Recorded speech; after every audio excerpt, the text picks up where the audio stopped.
अस्सलाम वालेकुम and good evening. Game set match के एक और प्रोग्राम के साथ आपका मेज़बान अदील अज़हर आपको खुशामदीद कहता है। दुनिया भर और ख़ासतौर से पाकिस्तान से खेलों की खबरों के साथ एनालिसिस, तज्ज़ियात और बहुत सारी अपडेट्स लेकर हम रोज़ाना इस वक्त आपकी खिदमत में हाजिर होते हैं। और फ़िलहाल इस पूरे वीक आप मुझे अकेला इस प्रोग्राम में पा रहे होंगे because as we informed earlier last week as well सवेरा अपनी सालाना तातीलात पर इस वक्त मौजूद नहीं है। सो बहरहाल अपने प्रोग्राम में आज क्रिकेट पे बात होगी। We will talk in detail about hockey world cup as well. पता नहीं आपको पता हो या ना हो, हॉकी वर्ल्ड कप भी खेला जा रहा है, लेकिन खैर चलें जी, पहले हम बात करते हैं अपने प्रोग्राम का आगाज़ करते हैं हमेशा की तरह विद व्हाट्सएप इन स्पोर्ट्स के साथ। सो हियर वी गो।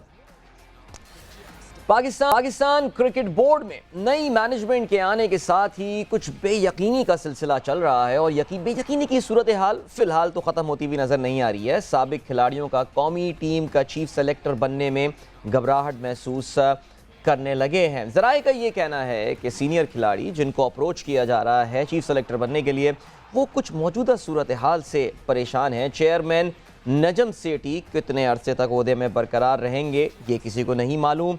इंतखाबात के बाद अगर हुकूमत तब्दील होती है तो फिर तो जाहिर है कि पाकिस्तान में जिस तरह का सिलसिला चलता है, हुकूमत के जाने के बाद पीसीबी की मैनेजमेंट में भी तब्दीली आमतौर से रद्दोबदल उसमें होती है। नई इंतज़ामिया फिर नया सेटअप लेकर आएगी। इस वजह से कोई भी इस वक्त बड़ा नाम पाकिस्तान क्रिकेट बोर्ड के साथ कम से कम चीफ सेलेक्टर की पोजीशन के लिए जुड़ने को तैयार नहीं है। ऐसी ही बातें कुछ कोच के हवाले से भी, हेड कोच के हवाले से भी सुनने में आ रही हैं कि जिन बड़े नामों को अब तक अप्रोच किया गया है पाकिस्तान क्रिकेट बोर्ड की जानिब से किसी ने भी हामी नहीं भरी है। बिकॉज याद रहे फरवरी के महीने में सकलैन मुश्ताक का कॉन्ट्रैक्ट जो है वो पाकिस्तान क्रिकेट बोर्ड के साथ ख़त्म हो जाएगा और सकलैन पहले ही बता चुके हैं कि वो अपने इस कॉन्ट्रैक्ट को एक्सटेंड करने का इरादा नहीं रखते। बात करते हैं चेयरमैन पीसीबी नजम सेठी साहब के हवाले से। दुबई में मौजूद हैं इस वक्त एशियन क्रिकेट काउंसिल और इसके अलावा एमिरेट्स क्रिकेट बोर्ड के हुकाम से उन्होंने मुलाकातें की हैं। नजम सेठी के एशियन क्रिकेट काउंसिल के इजलास बुलाने पर जोर दिया गया है। उन्होंने इस बात पर भी जो है वो जोर दिया है कि एशिया कप पाकिस्तान की मेज़बानी है, पाकिस्तान का हक है, वो पाकिस्तान ही इसकी मेज़बानी करेगा और वो पाकिस्तान में ये मेज़बानी कराने के लिए पुरअज़्म है। इसके अलावा उन्होंने ये कहा जी फरवरी में नजम सेठी साहब जो हैं वो पुश कर रहे हैं कि फरवरी में इन मैचेस को जो इस इजलास को जो है वो बुलाया जाए। एमिरेट्स क्रिकेट बोर्ड से भी मुलाकात की। आप ये जानते हैं सेठी साहब ने कुछ अर्से पहले बयान दिया था कि पाकिस्तान क्रिकेट बोर्ड की पिछली मैनेजमेंट ने एमिरेट्स क्रिकेट बोर्ड के साथ जो हमारे बड़े अच्छे ताल्लुकात थे, बहुत फ्रेंडली रिलेशनशिप्स थे, उसको भी नुकसान पहुंचाया है। तो he is trying to mend those contacts as well. कुछ बात करते हैं अफ़गानिस्तान क्रिकेट टीम के हवाले से। आपकी नॉलेज में ये बात है कि अफ़गानिस्तान क्रिकेट टीम पिछले हफ्ते उनको एक धचका लगा जब ऑस्ट्रेलिया ने उनके साथ जो शेड्यूल्ड सीरीज़ थी, ओडीआई सीरीज़ थी, वो खेलने से इनकार कर दिया। उनका कहना यह है कि जी तालिबान इंतज़ामिया अफ़गानिस्तान में लड़कियों के हकूक़ और ख़वातीन के हकूक़ के हवाले से जिस तरह के उन्होंने उस हकूक़ के ख़िलाफ़ काम कर रहे हैं बकौल उनके, उस वजह से वो अफ़गानिस्तान के साथ क्रिकेट नहीं खेलेंगे। अच्छा जी, अफ़गानिस्तान क्रिकेट टीम ने अब दुबई में पाकिस्तान क्रिकेट टीम के साथ एक वनडे सीरीज़ खेलने के लिए राब्ता कर लिया है। अफ़गानिस्तान क्रिकेट बोर्ड ने ऑस्ट्रेलिया के साथ मैचेस की मनसूखी के बाद पाकिस्तान के साथ क्रिकेट खेलने की ख्वाहिश जाहिर की है। पीसीबी पाकिस्तान सुपर लीग के बाद और न्यूजीलैंड की सीरीज़ से कबल अफ़गानिस्तान से 3 मैचेस खेलने पर गौर कर रहा है। ये बात याद रहे कि अफ़गानिस्तान और पाकिस्तान की टीमें जो हैं वो अगस्त में भी सुपर लीग के 3 मैचेस खेलेंगी, एक दूसरे के आमने सामने आएंगी। I think this is a good opportunity for Pakistan cricket board because जितनी मैक्सिमम ओडीआई क्रिकेट हम खेल सकते हैं बिफोर द वर्ल्ड कप ये बेनिफिशियल होगा। हमें ये बात भी पता है कि टेस्ट क्रिकेट अपनी जगह, लेकिन लिमिटेड ओवर्स क्रिकेट में Afghanistan is a very decent side और ख़ास तौर से उनकी स्पिन बॉलिंग का सामना पाकिस्तान कर सकता है बेहतर। अब कुछ बात करते हैं पाकिस्तान और ऑस्ट्रेलियन वुमेन क्रिकेट टीम के हवाले से। सीरीज़ का आगाज़ हो गया है। पहला मैच आज ब्रिस्बेन में खेला गया और ऑस्ट्रेलिया ने पाकिस्तान टीम को पहले वनडे में 8 विकेटों से शिकस्त दे दी। ये डकवर्थ एंड लुइस सिस्टम के तहत पाकिस्तान को शिकस्त हुई है। पाकिस्तान टीम ने पहले बैटिंग करते हुए 8 विकेटों के नुकसान पर 160 रन बनाए। निदा डार 59 रन बनाकर नुमाया रहीं। ऑस्ट्रेलिया ने ये मतलूबा हदफ 2 विकेटों के नुकसान पर 29वें ओवर में हासिल कर लिया। सीरीज़ का दूसरा वनडे भी 18 तारीख को ब्रिस्बेन में खेला जाएगा और काफ़ी कंफर्टेबल दिखी ऑस्ट्रेलिया की टीम आज against this Pakistan side. Cricket के अलावा चलें जी कुछ और बात भी हो जाए, और साल का पहला ग्रैंड स्लैम ऑस्ट्रेलियन ओपन, उसका आगाज़ आज हो गया है। इनफैक्ट अभी मैं स्कोर देख रहा हूँ, 7 सीड दिमित्री मेदवेदेव, जो इनका ताल्लुक रूस से है लेकिन अपने मुल्क के झंडे के लिए वो अब नहीं खेल सकते, रूस पर जो पाबंदियां लगी हुई हैं इसकी वजह से वो इस वक्त एक्शन में नज़र आ रहे हैं। बहरहाल जी स्टार खिलाड़ी आप जानते हैं, टॉप सीड राफेल नडाल इस टूर्नामेंट में एक्शन में नज़र आने वाले हैं। वर्ल्ड रिकॉर्ड जी 22 ग्रैंड स्लैम जीत चुके हैं, 23वां भी जीत सकते हैं। उनकी ज़बरदस्त राइवलरी इस टूर्नामेंट में होगी नोवाक जोकोविच के साथ। अगर आपको याद हो, पिछले साल ऑस्ट्रेलियन ओपन में नोवाक जोकोविच को ऑस्ट्रेलियन ओपन से पहले ऑस्ट्रेलिया से डिपोर्ट कर दिया गया था बिकॉज उन्होंने वैक्सीन शॉट लेने से इनकार कर दिया था, क्योंकि ऑस्ट्रेलिया के इमिग्रेशन कवानीन की उस वक्त के कवानीन की खिलाफ वर्जी थी। He is the 9 time champion, 9 दफ़ा ऑजी ओपन जीत चुके हैं, 10वीं दफ़ा जीत के अपने रिकॉर्ड को बेहतर करना चाहते हैं। He is looking pretty good. उन्होंने निक क्रियोस के साथ एक वार्म अप मैच खेला था लास्ट वीक ऑस्ट्रेलिया में और क्या ज़बरदस्त उनका इस्तकबाल हुआ था। Rafael Nadal is the defending champion, remember 22 grand slam as I said. Novak जोकोविच 21 ग्रैंड स्लैम जीत चुके हैं, तो नोवाक इस बार जीत कर इस रिकॉर्ड को बराबर भी कर सकते हैं। It is going to be a wonderful tournament without doubt. दुनिया के ये 2 टॉप प्लेयर एक दूसरे के साथ एक्शन में। हाउएवर राफेल नडाल की फॉर्म अच्छी नहीं जा रही है और नडाल के बारे में खुद वो ये कह चुके हैं कि वो कहीं पे भी इस टूर्नामेंट में किसी भी स्टेज पे हार सकते हैं। तो ये है सूरत हाल थोड़ी सी ऑस्ट्रेलियन ओपन के हवाले से, जिसका आगाज़ आज हो चुका है। इसमें आपको हम रोज़ाना स्कोर्स की अपडेट करते रहेंगे। इस वक्त I mean this is the very convenient time जहाँ पे हमारे लिए ये ऑजी ओपन जो है वो हो रहा होता है। ठीक है जी, कब वापस आते हैं कुछ क्रिकेट के डिस्कशन के हवाले से। और क्रिकेट के डिस्कशन में Pakistan versus New Zealand series Nimat गई। ऑफ कोर्स फ्राइडे को जब हम प्रोग्राम में थे तो फिर उस वक्त तीसरा मैच ये चल रहा था और न्यूजीलैंड को पाकिस्तान ने एक मीडियोकर से टोटल चेस करने को दिया था। 8 विकेटों से न्यूजीलैंड ने आखिरी वनडे इंटरनेशनल मैच जो है वो अपने नाम कर दिया और 1969 के बाद न्यूजीलैंड पहली बार पाकिस्तान की सरजमीन पे किसी भी फॉर्मेट की कोई सीरीज़ जीतने में कामयाब हुआ। Big achievement. ना पाकिस्तान उनको टेस्ट सीरीज़ में हरा सका, ना उनको ओडीआई सीरीज़ में हरा सका। बात यही हो रही है कि व्हाट इज़ गोइंग ऑन, ये हो क्या रहा है पाकिस्तान क्रिकेट के साथ। बिकॉज ये पिछला साल तो पाकिस्तान क्रिकेट का एक्सेप्ट फॉर मे बी अगर T20 वर्ल्ड कप के फाइनल को आप साइड पे कर दें तो बहुत डिसअपॉइंटिंग साल रहा। टेस्ट में तो हम एक भी फतह अपने मुल्क में अपने नाम नहीं कर सके। ओवरऑल हमने एक श्रीलंका को टेस्ट मैच में शिकस्त दी थी। हम लिमिटेड ओवर्स की भी बात करें तो हमारी कारकर्दगी इतनी खास नहीं जा रही। और ये याद रहे वर्ल्ड कप का साल है, दुनिया भर की टीमें अपनी ऑलरेडी प्रॉबेबल्स को जो है वो शक्ल दे रही हैं। हमने इंडिया की कारकर्दगी देखी श्रीलंका के ख़िलाफ़ जो उनकी सीरीज़ हो रही है। कल श्रीलंका को उन्होंने 317 रन्स के वर्ल्ड रिकॉर्ड मार्जिन से शिकस्त दी। एक बार फिर से विराट कोहली ज़बरदस्त फॉर्म में जो है वो नज़र आ रहे हैं। सो बहरहाल जी अपने इस डिस्कशन को क्रिकेट के हवाले से आगे लेकर चलेंगे। एक साबिक टेस्ट क्रिकेटर अभी हमारे सारे इस वक्त मौजूद होंगे, लेकिन इस वक्त I have to move towards a commercial break. Don't go anywhere, keep watching game set match. Welcome back. Game set match में आपको एक बार फिर से खुशामदीद कहते हैं। एंड हम बात कर रहे थे इस ब्रेक से पहले जो पाकिस्तान क्रिकेट में इस वक्त एक तो टीम के रिजल्ट्स भी अच्छे नहीं आ रहे हैं और दूसरा जब से नई मैनेजमेंट आई है कुछ मामला संभलते हुए नज़र नहीं आ रहे हैं। काफ़ी सारी जगहों पे बहुत कन्फ्यूजन नज़र आ रहा है। ख़ास तौर से जो एक चीज़ जिस पे इस वक्त मैं ये कहूँगा पाकिस्तान के सोशल मीडिया पे, अगर आप ट्विटर यूज़ करते हैं आप ट्विटर पे जाएँ।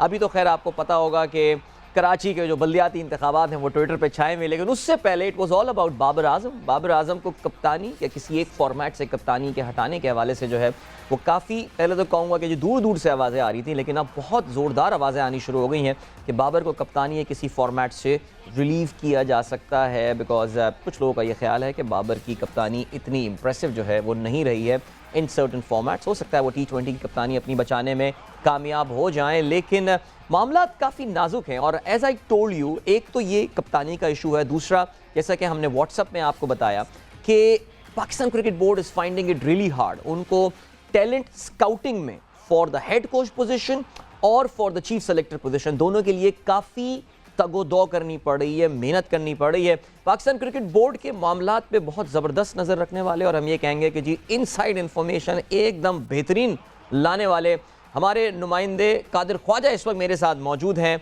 लाहौर से। सो कादिर से हम ज़रा बात करते हैं और अपने इस डिस्कशन को आगे लेकर चलते हैं। कादिर, कुछ अपडेट कीजिए। हमने तो कोच के बारे में तो सुना था कि जी कोच तो फाइंड करने में 4 लोगों को अप्रोच किया गया है अब तक, जो ज़राए कहते हैं, और चारों ने रिफ्यूज़ कर दिया है। अब चीफ़ सेलेक्टर वाला जो है वो भी इशू आ रहा है। अभी हमने खबर भी ये शामिल की कि जी कोई चीफ़ सेलेक्टर भी बनने को तैयार नहीं है। तो ये तो मामला कादिर बड़े मुश्किल हो जाएंगे पाकिस्तान क्रिकेट बोर्ड के लिए, बिकॉज अब तो कोई कॉम्प्रोमाइज़ सोल्यूशन पे जाना पड़ेगा अगर ऐसा ही रहा। बिल्कुल आपने सही कहा है। ये अनसर्टेनिटी जब तक बरकरार रहेगी बोर्ड में और सियासी मामलात में, तो कोई भी गैर मुल्की कोच पाकिस्तान आने को तैयार नहीं होगा, रजामंदी शो नहीं करेगा। जिस तरह मिक्की ऑर्थर ने पहले रजामंदी शो की थी, लेकिन उसके फौरी बाद आप देखिए कि डर्बीशायर के साथ उन्होंने कहा जी मेरा कॉन्ट्रैक्ट है और मैं नहीं आ सकता। तो आप ये देखिए कि मुख्तलिफ जो कोचेज हैं उन तक भी ये मैसेज गया है कि जब मिक्की ऑर्थर पाकिस्तान टीम की कोचिंग कमान संभालने के लिए तैयार नहीं है, जो इनके साथ वक्त गुजार चुका है, उसके बाद जो है वो गैर मुल्की जो कोचेज हैं वो काफी हद तक बैकफुट पर चले गए हैं। और अभी ये सूरत हाल है कि अभी फिलहाल कोचेस के बारे में नहीं सोचा जा रहा और जो बोर्ड के मामलात है उनको देखा जा रहा है, और तमाम तर जो सिलेक्शन कमेटी थी या बुरी सिलेक्शन कमेटी थी उसको भी देखा जा रहा है। तो अभी तो ये नहीं है कि गैर मुल्की कोचेस जो है उनको अप्रोच किया जाए। मुल्की कोचेस में हमारे पास कादिर क्या अपॉर्चुनिटी, क्या ऑप्शंस हैं हमारे पास पाकिस्तान में? सकलैन ज़ाहिर है वो भी कोई उनका कोई इतने रेज्यूमे इतना स्ट्रॉन्ग नहीं था। कुछ नाम सामने आ रहे हैं अगर मुल्की कोच ही लाने की बात की जा रही है। देखिए, मुझे जहां तक जो नाम पता लगे हैं जूनियर सिलेक्शन कमेटी के हवाले से, तो उसमें कामरान अकमल भी हैं जो हमें ज़राए ने बताया, उसके बाद यासर हमीद भी हैं, और बाकी जो हमारे पास अभी जो बुरी सिलेक्शन कमेटी से बोर्ड चाहता था कि शाहिद अफरीदी कंटिन्यू करें अगले 10 माह के लिए सिलेक्शन कमेटी के सरबराह के तौर पर, लेकिन शाहिद भाई जो हैं वो उनकी मसरूफियत ज्यादा हैं, वो टाइम नहीं निकाल सकते, और ये बड़ी फुल टाइम जॉब होती है कि आप डोमेस्टिक को भी फॉलो करें, उसके बाद हर लड़के पर नजर रखें। तो इस वजह से लाला ने जो है वो इनकार कर दिया है और अभी तक फिलहाल उनका कोई मूड नहीं दिखाई दे रहा। अलबत्ता वकार यूनिस के बारे में हमें ज़राए ने ये बताया कि उनको भी अप्रोच किया गया है बोर्ड की तरफ से बॉलिंग कोच के लिए और साथ साथ सिलेक्शन कमेटी के हवाले से भी। तो ये दो चीजें हैं हमें जो अभी तक पता लगी हैं, लेकिन अभी जो है वो नजब सेठी साहब जो हैं वो यूएई में, और जब पाकिस्तान आएंगे तो उसके बाद मामला देखेंगे। अभी तो फिलहाल पीएसएल है और पीएसएल के बाद जब जाके अप्रैल मई में जो सीरीज है उससे पहले फैसले होंगे। कादिर, में ये भी आपने पीएसएल का जिक्र किया, मैं ज़रा बाबर की कप्तानी वाले मैटर के ऊपर भी आता हूँ, लेकिन पीएसएल में भी सुनने में आया है कि जो नई टीम है, जो नजम सेठी साहब की इनफैक्ट जो पुरानी टीम है वो अब कंट्रोल उन्होंने ले लिया है जो पीएसएल के सेक्रेटेरिएट का, और वही अब इन मामलात को देख रही है। तो क्या इस बात में भी सदाकत है? बिल्कुल सदाकत है अदील, और आप ये देखें कि सबसे पहले नायला भट्टी जो है वो हमें दिखाई नहीं बगैर किसी ओहदे के, और 2 मीटिंग्स में वो आई हैं। फिर उसके बाद बाकायदा तौर पर हमने ये खबर ब्रेक की थी कि उनको पीएसएल का कमिश्नर मुकर्रर कर दिया गया है। वो उस्मान वाला जो है चूंकि वो उनको सरबराह बनाया था पीएसएल का, और उस हवाले से अब जो तमाम तर मामलात हैं वो देखेंगे वो उस्मान वाला और नायला भट्टी। तो नायला भट्टी भी पुरानी रिजीम की हैं और नजम सेठी दौर की हैं, डायरेक्टर मार्केटिंग भी थी पाकिस्तान क्रिकेट बोर्ड की, और अब जो है वो पीएसएल की कमिश्नर है और वो तमाम तर इंतजाम वो देखेंगी। उसके साथ साथ जो दूसरी चीज थी वो बड़ी इंटरेस्टिंग है कि गुज़श्ता रोज हमने ये खबर दी कि अली सेठी से पाकिस्तान सुपर लीग ने राब्ता किया था मैनेजमेंट ने कि उनको जो पीएसएल का एंथम है वो अली सेठी से गवाया जाए। अलबत्ता अब जो है वो नजम सेठी ने अली सेठी को मना कर दिया और कॉन्फ्लिक्ट ऑफ इंटरेस्ट आता है कि अपने ही बेटे को ये कॉन्ट्रैक्ट दे देंगे। तो इस वजह से ये तमाम तर चीजें जो है वो चल रही थी। हाँ, that would have been good. Ali Sethi I am sure बड़ा अच्छा गाना बनाते, लेकिन चलें कोई बात नहीं। कादिर, बाबर आजम के ऊपर आते हैं। अब जाहिर है पूरी एक कैंपेन इस वक्त नज़र आ रहा है, बड़ी कोऑर्डिनेटेड कैंपेन ऐसा लगता है कि सोशल मीडिया पे भी, और ऐसा लग रहा है कि पाकिस्तान क्रिकेट के पावर कॉरिडोर्स में भी चल रही है बाबर की कप्तानी के हवाले से। कहाँ तक सदाकत इस बात में भी है कि बाबर को किसी न किसी एक कप्तानी के किसी फॉर्मेट से रिलीव किया जाएगा? अच्छा, मैं यहाँ पे एक ब्रेक लूँगा जी, कादिर ब्रेक लेना है, ब्रेक के बाद आके ज़रा इस डिस्कशन को कंटिन्यू करेंगे, because as I said Qadir बहुत इनकी इंफॉर्मेशन बड़ी ज़बरदस्त होती है पीसीबी के जो कॉरिडोर्स और पावर्स हैं वहाँ से। तो ये सवाल मैं इनसे और पूछूंगा before we head towards another discussion. अभी फ़िलहाल मैं बढ़ रहा हूँ ब्रेक की जानिब। We'll catch you right after this. Don't go anywhere and keep watching Game Set Match. Welcome back. एक बार फिर से आपको खुशामदीद कहते हैं Game Set Match में. I'm your host Adeel Azhar और हम बात कर रहे थे ब्रेक में जाने से पहले कादिर के साथ, और मैं सिर्फ एक सवाल उनसे और पूछना चाहूँगा बिफोर वी लेट कादिर गो। और कादिर वो है बाबर की कप्तानी के हवाले से, और मैंने अपना केस तो बिल्ड किया था कि बड़ी कोऑर्डिनेटेड कैंपेन लग रही है बाबर आजम के खिलाफ उनकी कप्तानी। तो क्या आपको भी लगता है, और आपकी इंफॉर्मेशन सोर्सेज क्या कहते हैं कादिर, क्या बाबर के हाथों से जो तीनों फॉर्मेट्स की कप्तानी थी कोई एक या दो फॉर्मेट में जाती हुई नजर आ रही है? देखिए, ये हर मर्तबा जो है वो तरीकाकार होता है किसी भी कप्तान को अंडर प्रेशर करने का, और जिस तरह हमने देखा है तमाम बोर्ड के जो भी आती हैं वो इसी तरह मोनोपली करते हैं कप्तान के खिलाफ। हमें जहां तक इतलात मौसूल हुई हैं तो बिल्कुल इसमें जरूर सच्चाई है कि बाबर आजम जो है उनकी कप्तानी के पीछे से ऑर्डर आ चुके हैं, और जो हमें ज़राए ने ये बताया है कि बाबर आजम की कप्तानी खतरे में जरूर है, लेकिन ऐसे नहीं होना चाहिए। आप ये देखिए कि दुनिया के बेहतरीन क्रिकेटर्स में उसका शुमार है। आप अपने प्लेयर को खराब कर रहे हैं और आप अपने प्लेयर को जाया कर रहे हैं एक अंडर प्रेशर जो तमाम तर लॉबी है कैंपेन के खिलाफ, उस तरह की कैंपेन चलवाई जा रही है, और बहुत ही जो है वो लो दर्जे की कैंपेन है। तमाम अवाम की आप सोशल मीडिया पे राय देखें तो बाबर आजम से खुश है, तमाम तर लोग भी खुश है। साबिक क्रिकेटर्स जिन से मेरी बात हुई है उन्होंने भी यही कहा है कि जब भी कोई कप्तान था, इवन शाहिद अफरीदी कप्तान थे, उनके खिलाफ भी लॉबी बोर्ड से होती थी। और आप ये देखें कि अब जितने भी कप्तान हैं उनके खिलाफ भी लॉबी जो है वो बोर्ड से शुरू होती है। तो आप ये देखिए कि बाबर आजम जो है वो चाहे जिस तरह के भी कप्तान है, उनके स्टैट्स मैंने कल शेयर किए थे ट्विटर पे, बड़े आप देखिए कि इतने कोई बुरे स्टैट्स नहीं है बाबर आजम के। होती हैं, शिकस्त होती है, हर जगह होती है, लेकिन आप अगर एक बड़े प्लेयर को, एक अच्छे प्लेयर को जाया करने हैं और उसको कहने की सेल्फिश इनिंग खेलता है, तो आप मुझे ये बताएं कि सेल्फिश इनिंग बाबर आजम खेलता है तो बाकी जो 10 खिलाड़ी हैं वो सेल्फिश इनिंग क्यों नहीं खेलते? वो पाकिस्तान को जितवाने के लिए अहम किरदार अदा क्यों नहीं करते? राइट कादिर, पर ही क्यों टारगेट किया जा रहा है? बिल्कुल Qadir, point taken and thank you so much for this update. आपके साथ ऑफ कोर्स इस खबर को हम भी करते रहेंगे इस हफ्ते के साथ, बिकॉज कादिर ने जो उनका कहना है कि वाकई गालिबन डिसीजन हो चुका है, अनाउंसमेंट बाकी है, अभी बाबर आजम किसी न किसी एक फॉर्मेट की कप्तानी या दो फॉर्मेट्स की कप्तानी जो है वो लूज कर रहे होंगे। Let's see what happens. चलें जी, प्रोग्राम में शुरू में मैंने सिर्फ मेंशन किया था, ज़रा तफसील से बताता चलूँ। इस वक्त हॉकी वर्ल्ड कप जो है वो खेला जा रहा है। भारतीय रियासत है उड़ीसा, और वहाँ के दो शहर हैं जिसमें भुवनेश्वर है और रूरकेला, वहाँ पे ये मैचेस खेले जा रहे हैं। This is the 15th edition of the FIH hockey world cup. ज़ाहिर है एक ज़माना था कि जब हॉकी वर्ल्ड कप हुआ करता था तो पाकिस्तान में हॉकी वर्ल्ड कप होता है। अनटिल रिसेंटली लोग रुका करते थे, देखा करते थे। ज़ाहिर है पाकिस्तान का तो बड़ा एक, जिसे कहना चाहिए, ताबनाक माजी रहा है। अगर हम हॉकी वर्ल्ड कप की बात करें, आज तक पिछले 20 साल 30 साल में जो भी हमारी हॉकी के साथ हुआ, पाकिस्तान आज तक सबसे ज़्यादा दफ़ा हॉकी वर्ल्ड कप जीतने वाला मुल्क रहा है। 4 दफ़ा पाकिस्तान के नाम ये रहा है। ऑस्ट्रेलिया, नेदरलैंड्स 2-2 दफ़ा जीते। इसमें ऑफ कोर्स पाकिस्तान का जो गोल्डन पीरियड था हॉकी का, उनके एक खिलाड़ी हमारे साथ मौजूद हैं, और समीउल्लाह साहब, द फ्लाइंग हॉर्स जिनको कहा जाता था। पाकिस्तान 1978 ब्यूनस आयर्स और 1982 मुंबई में जीतने वाली पाकिस्तान टीम के ये मेंबर रहे थे, और अब तो जब ये बातें करते हैं तो एक ख्वाब सा ही लगता है। समीउल्लाह साहब, ज़ाहिर है ये बात तो एक ऑब्वियस सी बात है। पहले तो हम आपको वेलकम कहते हैं। अस्सलाम वालेकुम sir, and thank you for taking out time for game set match. वालेकुम अस्सलाम, बहुत बहुत शुक्रिया आपका।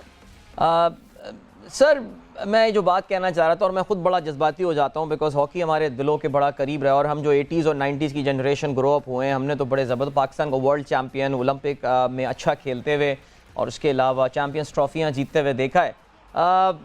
दुख तो होता होगा, हॉकी वर्ल्ड कप हो रहा है, पाकिस्तान क्वालिफाई नहीं कर रहा, बल्कि तो दूर दूर तक लग रहा है कि हम क्वालिफाई करते हुए नज़र नहीं आ रहे।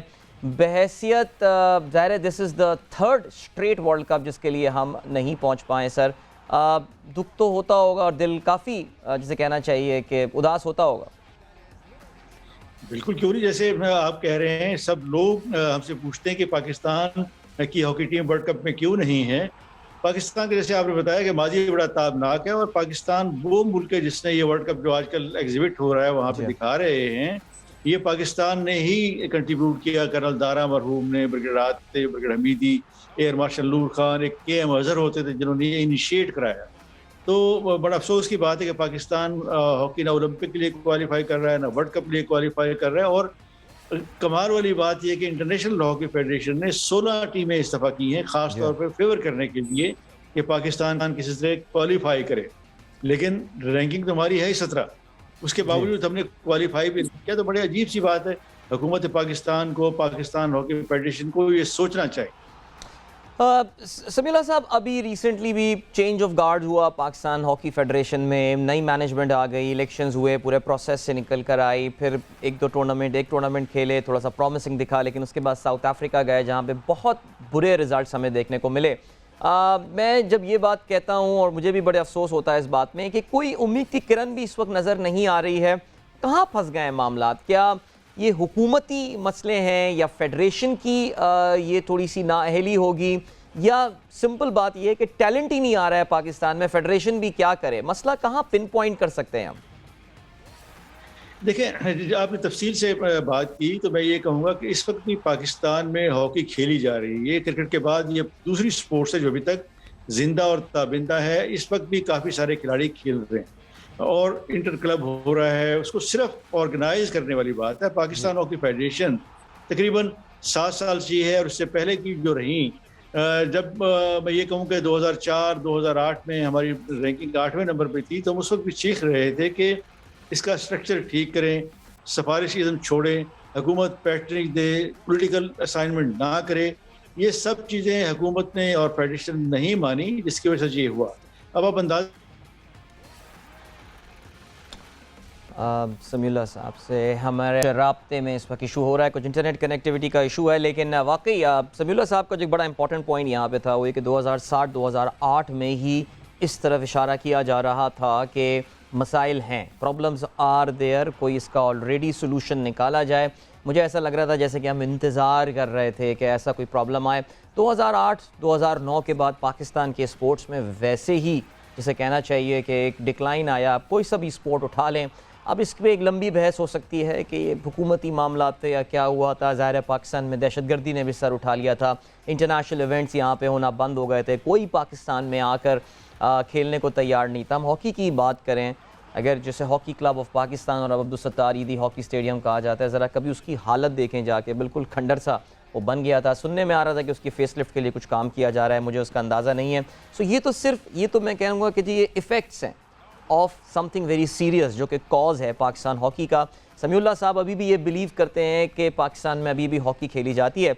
और हमारी जब अभी जो क्लब टूर्नामेंट करवाया था और पाकिस्तान हॉकी फेडरेशन के जनरल सेक्रेटरी हैदर हुसैन से हमारी बात होती है, तो उन्होंने जो इस टूर्नामेंट का जिक्र किया था जो कि लाहौर में हुआ था, बड़ी तादाद में लोग देखने भी आए थे और पूरे पाकिस्तान से टीमों ने पार्टिसिपेट भी किया था।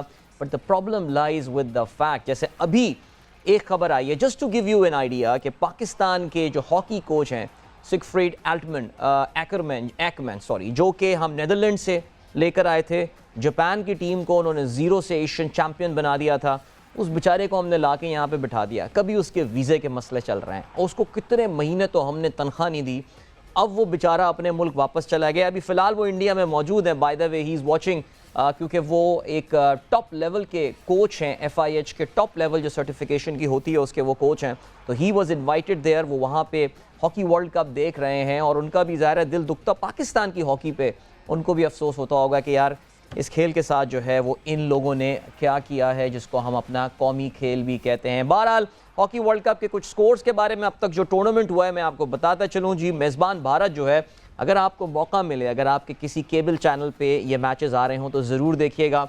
दे have constructed an amazingly beautiful stadium in a city called Rourkela, और ये ओडिशा में है, भुवनेश्वर, और ये दोनों उड़ीसा स्टेट के ये दोनों शहर हैं। भुवनेश्वर में तो अच्छा स्टेडियम था, लेकिन उससे कहीं बड़ा, जिसको वो दुनिया का सबसे बड़ा हॉकी स्टेडियम करार दे रहे हैं, तकरीबन 23,000 लोग वहाँ पे बैठ के मैच देख सकते हैं। और कल जो इंडिया और इंग्लैंड का मैच हुआ, जो कि बगैर किसी गोल के बराबर रहा, उसमें लोगों ने ये मैच देखा। इंडिया अपना पहला मैच स्पेन को 2-0 से हराने में कामयाब हुआ था, तहम इंग्लैंड ने अपने पहले मैच में वेल्स को 5-0 से शिकस्त दी थी, जिसकी वजह से वो अपने पूल डी में सरफहरिस्त है। अगर हम पूल सी की बात करें तो नीदरलैंड्स अपने दोनों मैचेस जीतने में कामयाब हुआ है, न्यूजीलैंड ने 1 मैच जीता है, मलेशिया ने भी 1 मैच जीता है और चिली अपने दोनों मैचेस जीतने में नाकाम हुआ है।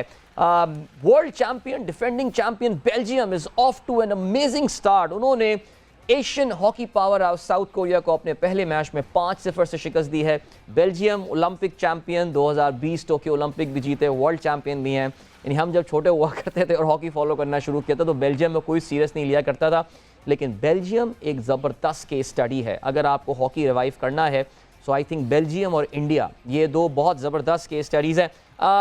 समीउल्लाह साहब हमारे साथ एक बार फिर से मौजूद हैं। सर, आपसे बात चल रही थी, आई एम सॉरी उस वक्त नेटवर्क कनेक्टिविटी का इशू आ गया था। अगर आप वहाँ से कंटिन्यू करना चाहें, आपका ये कहना था कि जी अभी भी बच्चे हैं जो कि हॉकी खेलते हैं, लेकिन किस तरह इस टैलेंट को सर चैनलाइज किया जाए?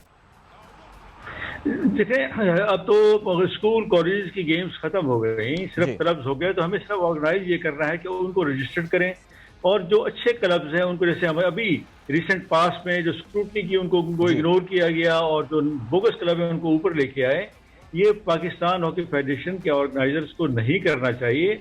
इन हालात को ठीक करेंगे तो पाकिस्तान में प्लेयर्स हैं और ये जो प्लेयर हमारे पास अभी मौजूद हैं उनका जो स्टैंडर्ड है वो मैं ज़रूर कहूँगा कि वो इंटरनेशनल स्टैंडर्ड नहीं है।